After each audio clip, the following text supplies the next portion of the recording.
दृढ़ हुआ कि हमारे निष्ठावान नागरिक ही वास्तविक राष्ट्र निर्माता हैं और वे सभी भारत को बेहतर बनाने के लिए प्रयासरत हैं। ऐसे सभी निष्ठावान देशवासियों के हाथों में हमारे महान देश का भविष्य सुरक्षित है। प्यारे देशवासियों, अपने इन अनुभवों से गुजरते हुए अक्सर मुझे अपना बचपन भी याद आता रहा है कि किस तरह महत्वपूर्ण ऐतिहासिक घटनाएं हमारे व्यक्तिगत जीवन को प्रभावित करती रहीं। जब अपने छोटे से गांव में एक साधारण बालक के नज़रिए से मैं जीवन को समझने की कोशिश कर रहा था, तब देश को आज़ादी हासिल किए हुए कुछ ही साल हुए थे। देश के पुनर्निर्माण के लिए लोगों में एक नया जोश दिखाई देता था। उनकी आंखों में नए सपने थे। मेरे दिलो दिमाग में भी एक धुंधली सी कल्पना उभर रही थी कि एक दिन शायद मैं भी अपने देश के निर्माण में भागीदारी कर सकूंगा।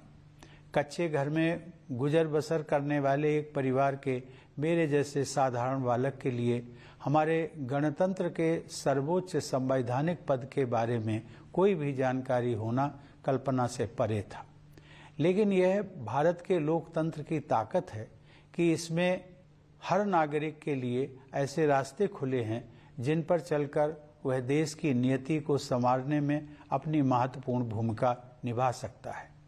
कानपुर देहात जिले के परौख गांव के अति साधारण परिवार में पला बढ़ा वह रामनाथ कोविंद आज आप सभी देशवासियों को संबोधित कर रहा है।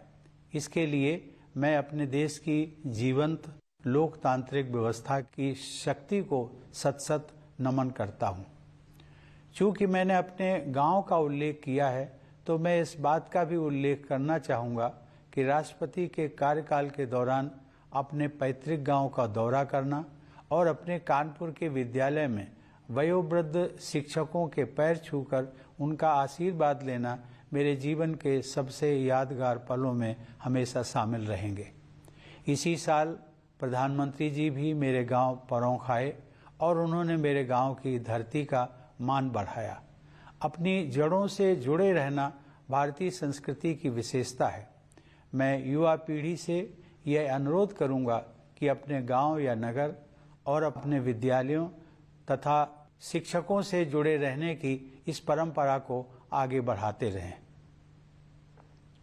प्यारे देशवासियों, आजकल सभी देशवासी आज़ादी का अमृत महोत्सव मना रहे हैं। अगले महीने हम सब भारत की आज़ादी की 75वीं वर्षगांठ मनाएंगे।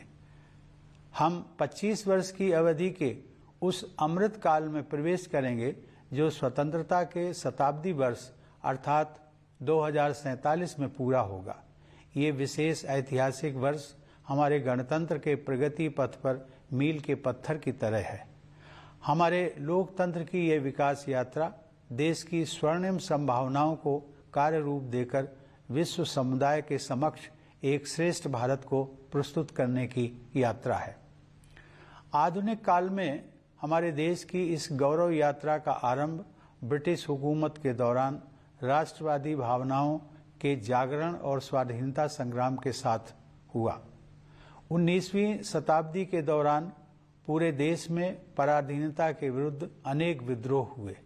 देशवासियों में नई आशा का संचार करने वाले ऐसे विद्रोहों के अधिकांश नायकों के नाम भुला दिए गए थे। अब उनकी वीर गाथाओं को आदर सहित याद किया जा रहा है।